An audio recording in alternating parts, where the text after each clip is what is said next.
जिल्हा परिषद गट कोणत्या पक्षाचे उमेदवार कोणत्या गटामध्ये कुठल्या पक्षाच्या चिन्हावरती आपण लढत देत आहात याचा आपण आढावा घेतला आता. निश्चितपणे पंचायत समिती जे जे गण आहेत याचा आपण आता आढावा घेणार आहोत. पाडेगाव हा सर्वसाधारण म्हणजे ओपन प्रवर्ग आहे. यामध्ये भारतीय जनता पार्टीने अमोल मन्यासू खराडे कमळ चिन्हावरती ही निवडणूक लढवत आहेत आणि यांचं आपण जर योगदान बघितलं तर हे गेले कित्येक वर्ष शेतकऱ्यांच्या प्रश्नावरती ग्राउंडवरती काम करणारा कार्यकर्ता. त्याला भारतीय जनता पार्टीने संधी दिलेली आहे निवडणूक लढवण्याकरता आणि ते आज रणांगणात आपल्याला पाहायला मिळतात. त्यांच्या विरोधात जर आपण प्रामुख्यानं नाव घेतलं तर शिवसेनेचे राहुल दादासो नरोटे हे धनुष्यबाण चिन्हावरती आहेत. त्यानंतर शिवसेना उभाटा यांनी सुद्धा आपला एक उमेदवार आकाश राजकुमार गायकवाड मशाल चिन्हावरती हे आहेत.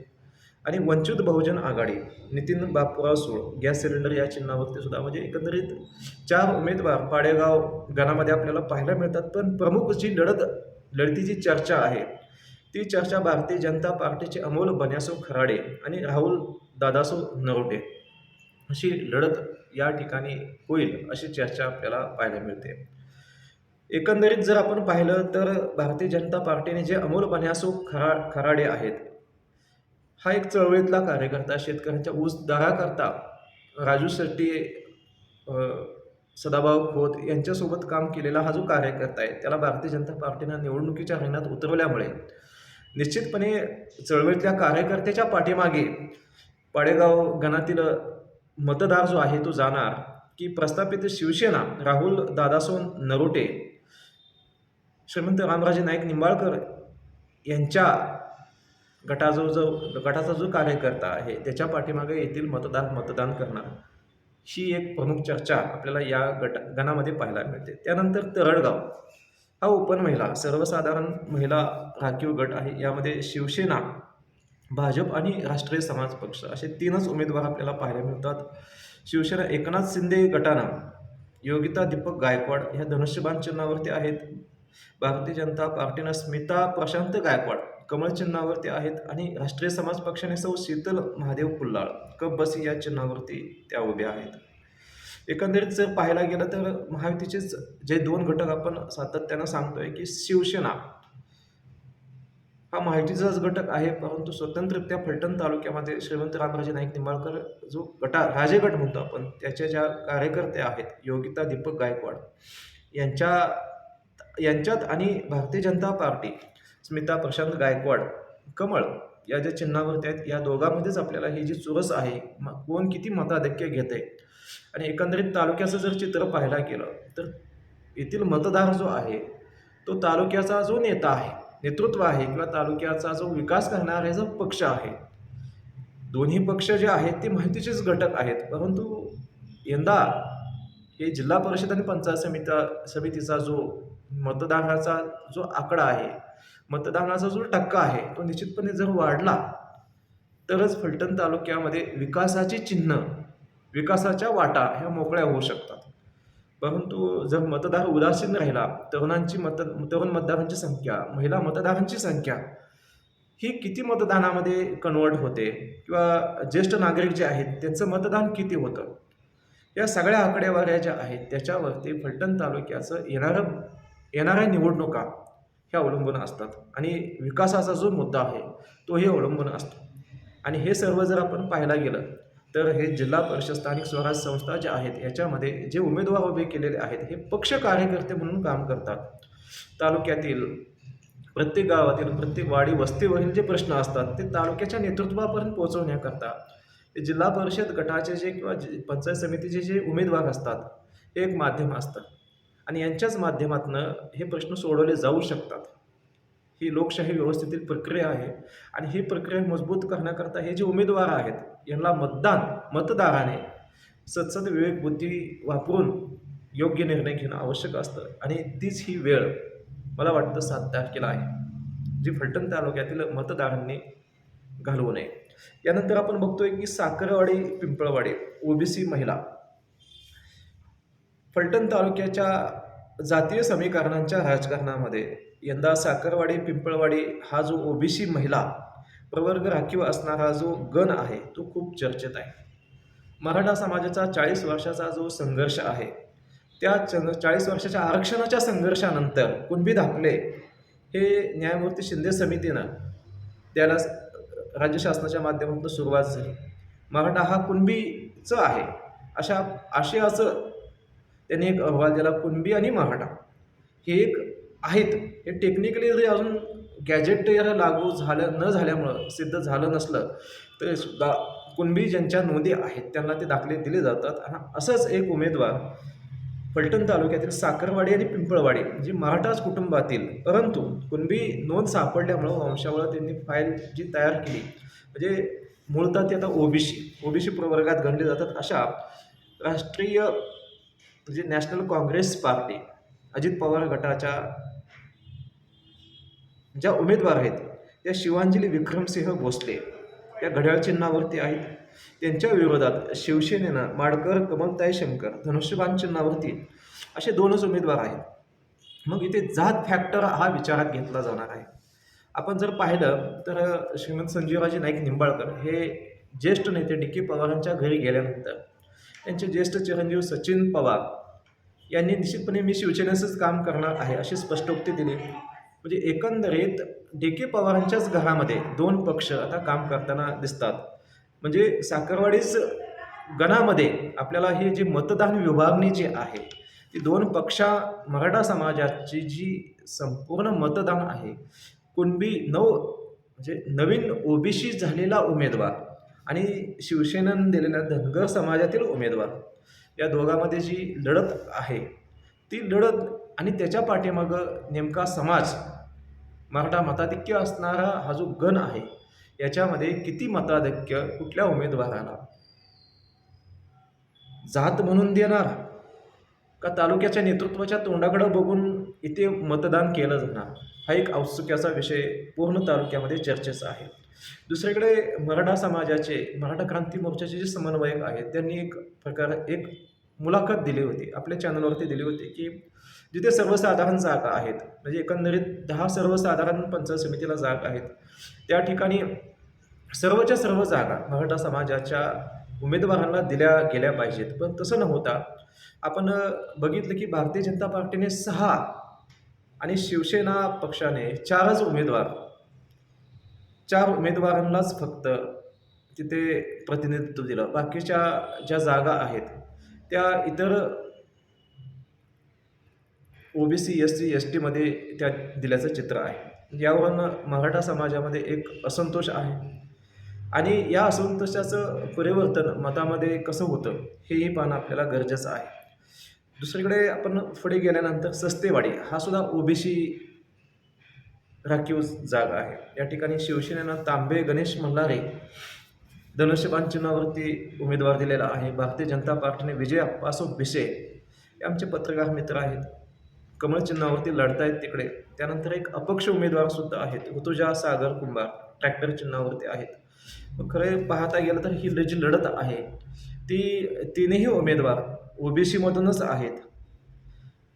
आणि या 3 उमेदवारापैकी जे प्रस्थापित महायुतीचे घटक आहेत शिवसेना आणि भाजप यांच्यामध्ये जे 2 उमेदवार आहेत तांबे गणेश मल्हारे आणि विजय अप्पासो भिसे यांच्यामध्येच किती मताधिक्य घेऊन कुठला उमेदवार निवडून येतो हीच एक चर्चा जी आहे ती सस्तेवाडी गणामध्ये आपल्याला पाहायला मिळते. त्यानंतर सांगवी हा सुद्धा ओबीसी महिला राखीव आहे. शिवसेना आणि राष्ट्रीय काँग्रेस पक्ष यामध्ये शिवसेना सौ पुष्पा रामचंद्र चोपडे धनुष्यबाण चिन्हावरती आहेत. नॅशनल काँग्रेस पार्टी सौ सारिका संजय सोळमेशे घड्याळ चिन्हावरती आहेत.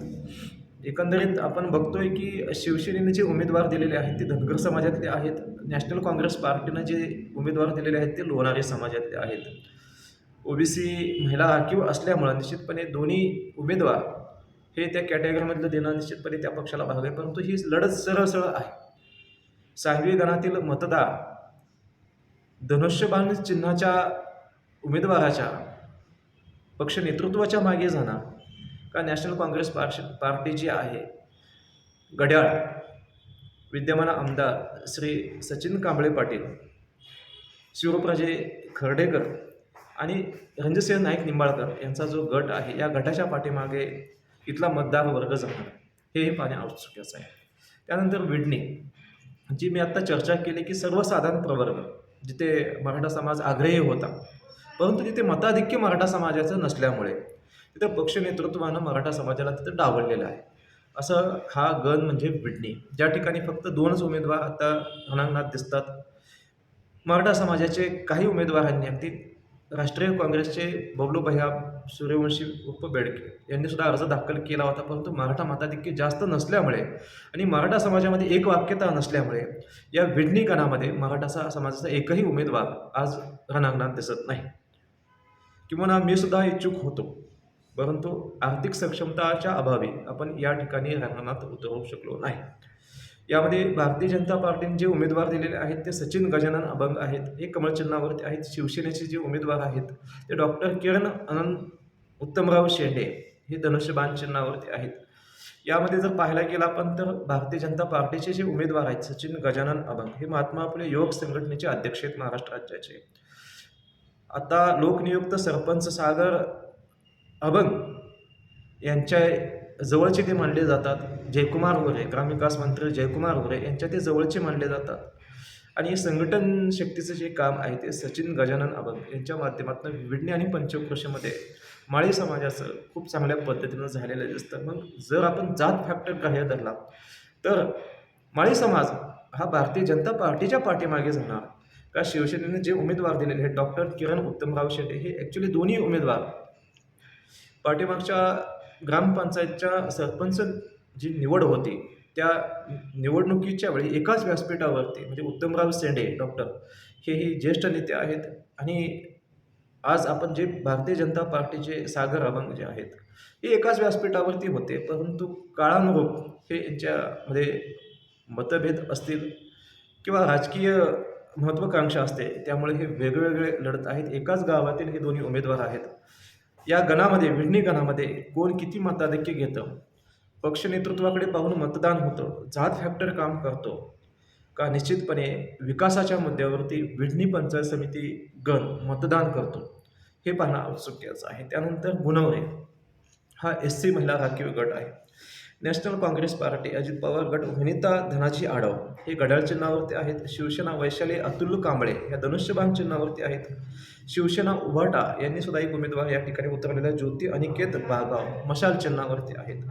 परंतु जर आपण पाहायला गेलं तर मताधिक्य जे आहे ते नॅशनल काँग्रेस पार्टीचे वनिता धनाजी आडव का, त्यांच्या विरोधात शिवसेना वैशाली अतुल कांबळे राजेगट हा निश्चितपणे फलटण पूर्व भागामध्ये प्रभावी आहे. अलीकडच्या काळामध्ये रणजितसिंह नाईक निंबाळकर यांच्या माध्यमातून विकासाची गंगा ही फलटण तालुक्यामध्ये गंगोत्री आणल्यामुळे त्यांच्या पाठीमागे एक इन्कमिंगचा ओढा वाढलेला आहे. परंतु ते मताधिक्यामध्ये कन्वर्ट होणं हे अतिशय गरजेचं असल्यामुळे जे NCPने उमेदवार दिलेले आहेत वनिता धनजी आडव यांची निवडणुकीची प्रचाराची रणनीती किंवा हा जो गट आहे NCP प्लस भाजप हा कशा पद्धतीनं ते मतदारांना अप्रोच करतो, मतदानामध्ये तिथलं विकासाच्या मुद्द्यावरती कन्व्हर्ट करतो, यावरती ही निवडणूक अवलंबून आहे. त्यानंतर आसू, फलटण पूर्व भागातील टोकाचं गाव आसू.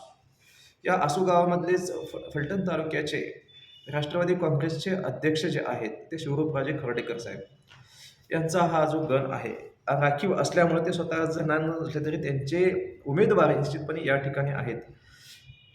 नॅशनल काँग्रेस पार्टीचे संजय रघुनाथ पवार हे घड्याळ चिन्हावरती आहेत. त्यांच्या विरोधात शिवसेनेचे भीमराव दामोदर पवार हे धनुष्य बाण चिन्हावरती आहेत. म्हणजे ही सरळ लढत आहे.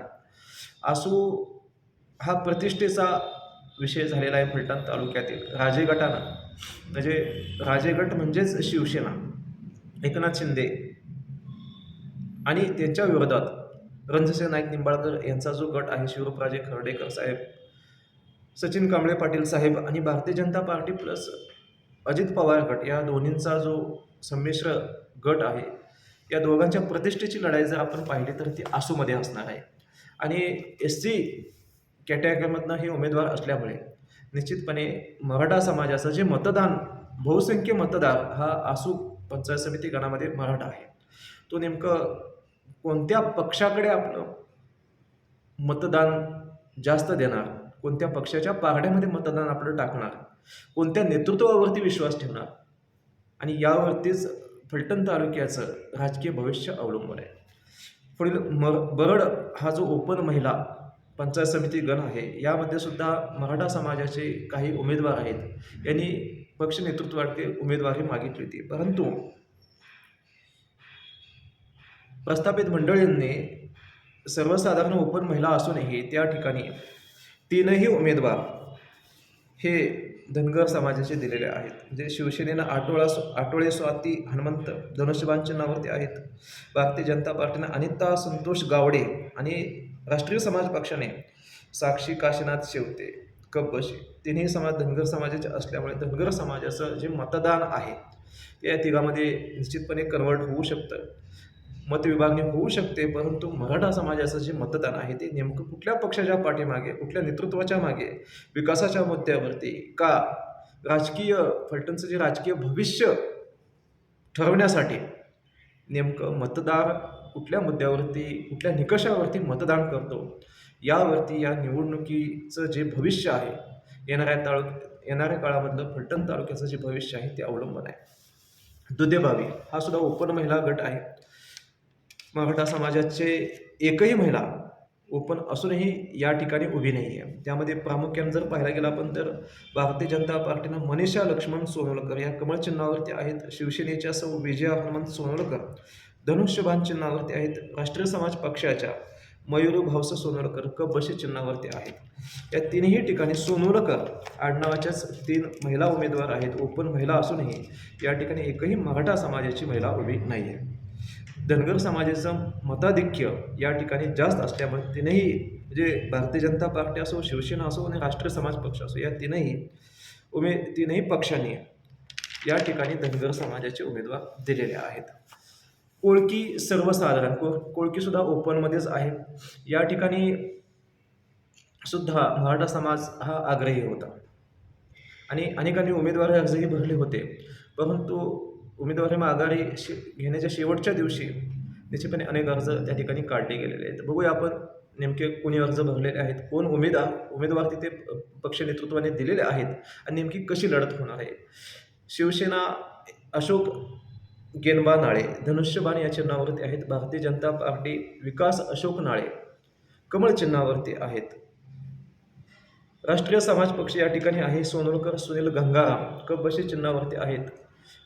या ठिकाणी अपक्ष पण आहेत. नामदेव सावता शिंदे नारळ या चिन्हावरती आहेत. परंतु जर प्रामुख्याने बघायला गेला आपण कोळकी हा फलटण शहरानजीकचा पंचायत समिती गण आहे आणि यामध्ये शिवसेनेने जे उमेदवार दिलेले आहेत ते राजे गटाचे खंदे समर्थक डॉक्टर अशोक घेनबा नाळे आणि हे माळी समाजाचे आहेत. त्यांच्या विरोधात भारतीय जनता पार्टीनं जात फॅक्टर काम करू नये माळी समाजातलेच विकास अशोक नाळे हे कमळ चिन्हावरती जे लढत आहेत. माळी समाजातीलच 2 उमेदवारामध्ये ही पक्ष नेतृत्वानं लढत व्हावी अशी अपेक्षा देऊन दोन्ही उमेदवाराला माळी समाजाच्याच उमेदवारांना या ठिकाणी प्राधान्य दिलेले आहे. त्याबरोबर जे बाकीचे 2 उमेदवार आहेत, आपण जर पाहिलं सोनवलकर सुनील गंगाराम धनगर समाजाचंही मतांचा टक्का या ओळखी गणामध्ये मोठा आहे. शिंदे जे आहेत तेही किती मताधिक्य घेते, तेही मतविभागणी करतायत का, त्याचीही काळजी निश्चितपणे वरील 3 उमेदवाराला घ्यावे लागतील. आणि निश्चितपणे सरळ जर लढत असेल पक्ष चिन्ह पाहून जर मतदान होत असेल तर ही लढत आपल्याला सरळ होईल अशी चर्चा वर्तवली जात आहे. त्यानंतर जाधववाडी फलटण हा सुद्धा ओपन गट आहे. याही गटामध्ये जर पाहायला गेलं तर 3च उमेदवारांची नावं आपल्याला पाहायला मिळतात. शिवसेनेनं अमोल दशरथ सस्ते धनुष्यबाण चिन्हावरती आहेत. भारतीय जनता पार्टीने युवराज नरसिंग सस्ते कमळ चिन्हावरती आहेत आणि एक अपक्ष निर्भय चंद्रकांत काकडे हे दूरदर्शन संच हे त्यांचं चिन्ह आहे. परंतु जाधववाडी फलटण हा जो ओपन गट आहे यामध्ये सस्ते विरोधात सस्ते असा एक संघर्ष जो आहे तो निश्चित झाला आहे अशी चर्चा आहे. मराठा मताधिक्य असणारा हा जो गण आहे यामध्ये अमोल दशरथ सस्ते आणि युवराज नरसिंग सस्ते यामध्येच ही लढत प्रामुख्यानं पाहायला मिळेल. आणि कुठल्या पक्षाच्या चिन्हावरती किती मताधिक्य होतं हेही, कारण आपण जर पाहिलं पंचायत समिती आणि जिल्हा परिषद गट यामध्ये प्रचाराची रणनीती आपण जर पाहायला गेलं तर ती पक्ष चिन्ह आणि पक्ष नेतृत्व अशीच केंद्रित सगळीकडे आपल्याला पाहायला मिळते. त्यामुळं मतदाता जो आहे तो विचार करताना पक्ष नेतृत्व बघतो की पक्ष चिन्ह बघतो का स्थानिक मुद्दे, नेमकं कसं मतदान होतंय याकडे सर्वांचं लक्ष लागलेलं आहे. त्यानंतर वाटा निंबाळकर हाही ओपन महिला, हाही चर्चेचा पंचायत समिती गण आहे, ज्यामध्ये मराठा समाजाचे उमेदवार डावलले गेल्याची चर्चा जास्त आहे. मराठा मताधिक्य जास्त आहे. यामध्ये जर पाहायला गेलं आपण तर शिवसेना स्वाती विकास तरटे धनुष्यबाण चिन्हावरती आहेत. शिवसेना उबाटा अश्विनी किरण यादव मशाल चिन्हावरती आहेत. भारतीय जनता पार्टीने शुभांगी तुकाराम शिंदे कमळ चिन्हावरती आणि राष्ट्रीय समाज पक्षसुद्धा या ठिकाणी आहे करे अंजना संतोष कब्बसी या चिन्हावरती. जर आपण पाहायला गेलं तर शिवसेना उबाटाचे जे उमेदवार आहेत, जिथे शिवसेनेचा उमेदवार शिवसेना एकनाथ शिंदेचा जिथे उमेदवार आहे तिथे बऱ्याच अंशी शिवसेना उबाटाचे उमेदवार देताना आपल्याला स्थानिक नेतृत्व जे आहे शिवसेना उबाटाचं ते दिसतंय. म्हणजे एकंदरीत मत विभागणी व्हावी, शिवसेनेला फटका बसू शकतो का कमळाला फटका बसू शकतो याचा मत विभागणीचा, हे पाहणं आवश्यकच आहे. या ठिकाणी जर पाहायला गेलं तर स्वाती विकास तरटे या माळी समाजाच्या आहेत. भारतीय जनता पार्टी ह्या शुभांगी तुकाराम शिंदे या धनगर समाजाच्या आहेत. म्हणजे इथं ओबीसी ओपन जरी हा रिझर्व्ह गट असला तरी सुद्धा वरील पक्ष नेतृत्वाने या ठिकाणी धनगर विरोधात माळी. निश्चितपणे शिवसेना उभाटानं अश्विनी किरण यादव या मशाल चिन्हावरती दिलेला असल्या तरी सुद्धा फलटण तालुक्यातील मराठा समाज हा जात फॅक्टर जो आहे, जातीवरती मतदान हे मराठा समाजामध्ये एक कल्चरल कधीच दिसत नाही. त्यामुळं एकंदरीत जर पाहायला गेला पण शिवसेना उभाटाच्या पाठीमागं जर मराठा समाजाची अश्विनी किरण यादव या दिल्या असल्या तरीसुद्धा मराठा समाज त्यांना मतदान करेल की नाही हा एक प्रश्नचिन्ह फलटण तालुक्यामध्ये निश्चितपणे त्यांच्या पाठीमागं फलटण तालुक्यातला मराठा समाज उभा राहील का हा एक प्रश्न मराठा समाजातील संघटनाच्या माध्यमातून विचारला जातोय. का की पक्ष नेतृत्वाने दिलेले जे उमेदवार आहेत स्वाती विकास तरटे का शुभांगी तुकाराम शिंदे यांच्या पाठीमागं येथील मराठा मताधिक्य जाईल हेही पाहणं आवश्यकचा विषय आहे. त्यानंतर सुरवडी हाही खुला प्रवर्ग आहे. यामध्ये शिवसेना उबाटाचे महेंद्र विठ्ठल घाडगे आहेत मशाल चिन्हावरती. शिवसेना एकनाथ शिंदे गटाचे किरण लक्ष्मण साळुंके धनुष्यबाण चिन्हावरती आहेत. भारतीय जनता पार्टी धनंजय प्रल्हादराव साळुंके पाटील कमळ चिन्हावरती आहेत. वंचित बहुजन आघाडीने या ठिकाणी एक उमेदवार दिला आहे रणजित सीताराम मोहिते आणि राष्ट्रीय समाज पक्ष जो आहे लक्ष्मीकांत धनसिंग लांडगे कबशी चिन्हावरती आहेत. आणि वंचित बहुजन आघाडीचे जे उमेदवार आहेत रणजित सीताराम मोहिते हे गॅस सिलेंडर या चिन्हावरती आहेत. परंतु आपण जर सुरवडी हा सर्वसाधारण प्रवर्गातील जर आपण हा खुला प्रवर्ग बघितला मराठा मताधिक्य जास्त असणारा हा जो गण आहे या गणामध्ये आपण जर प्रामुख्यानं बघितलं तर ही जी लढत आहे ती शिवसेना एकनाथ शिंदे गटातील किरण लक्ष्मण साळुंके आणि भारतीय जनता पार्टीतील धनंजय साळुंके पाटील ज्येष्ठ नेते प्रल्हादराव साळुंके पाटील यांचे चिरंजीव धनंजय प्रल्हादराव साळुंके कमळ जे कमळ आणि धनुष्यबाण ही पारंपरिक जी लढत आहे ती सुरवडी गणामध्ये आपल्याला पाहायला मिळू शकते. आणि निश्चितपणे अशी शक्यता या सुरवडी गणामध्ये आहे. त्यानंतर आपण बघितलं सासवड हा ओबीसी प्रवर्ग राखीव गण आहे. यामध्ये सुद्धा सरळ लढत आहे. शिवसेना संतोष अंकुश कारांडे धनुष्यबाण चिन्हावरती आहेत. भारतीय जनता पार्टीचे संतोष हनुमंत खताळ कमळ चिन्हावरती आहेत. निश्चितपणे सासवड हा जो ओबीसी प्रवर्ग राखीव गण आहे यामध्ये ही सरळ लढत आहे. जर तालुक्यातील मतदान आपण पक्ष नेतृत्व किंवा पक्ष चिन्ह जर या निकषावरती मतदान झालं तर निश्चितपणे या दोघांपैकीच एक उमेदवार हा निश्चितपणे तिथे आपल्याला पाहायला मिळणार आहे.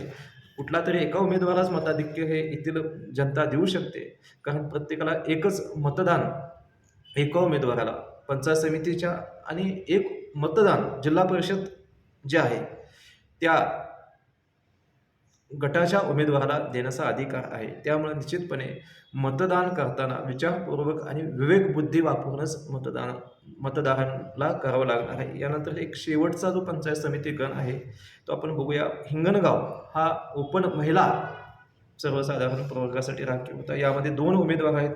भारतीय जनता पार्टीनं सीमा सुरेश भोयटे कमळ चिन्हावरती आहेत. शिवसेनेच्या सीमा शरद भोयटे इनामदार धनुष्यबाण चिन्हावरती. ही पारंपरिक लढत म्हणजे भावकीची लढत. आपण बघितलं की जाधववाडी गटामध्ये अमोल दशरथ सस्ते, युवराज नरसिंग सस्ते, तसंच या ठिकाणी भारतीय जनता पार्टीनं सीमा सुरेश भोयटे कमळ चिन्हावरती आणि शिवसेना पक्षाने सीमा शरद भोयटे इनामदार धनुष्यबाण चिन्हावरती अशीच लढत पारंपरिक पक्ष नेतृत्वानं सुद्धा फलटणमध्ये सुद्धा बघतोय आपण पारंपरिक तालुकास्तरीय लढत आहे, तीच गावामध्ये सुद्धा आपल्याला पाहायला मिळणार आहे. एकंदरीत फलटणचा जो मतदार आहे, मग तो मराठा असो, SC ST OBC असो, हा कुठल्या निकषावरती उमेदवार बघून, पक्षचिन्ह बघून, पक्ष नेतृत्व बघून का विकासाच्या मुद्द्यावरती मतदान करणार, हा एक औत्सुक्याचा भाग आहे. आणि तो आपल्याला निश्चितपणे निकालाच्या दिवशीच, ज्यावेळेस निकालाचं चित्र स्पष्ट होईल त्याच वेळेस आपण हे बघू शकतो. मी प्रमोद जी सस्ते, प्रगती चळवळ. निश्चितपणे निवडणूक झाल्यानंतर सुद्धा जे निकालाचं चित्र आपल्या हाती येईल त्यावरती विश्लेषण करण्याकरता आपण पुन्हा एकदा भेटणार आहोत. धन्यवाद.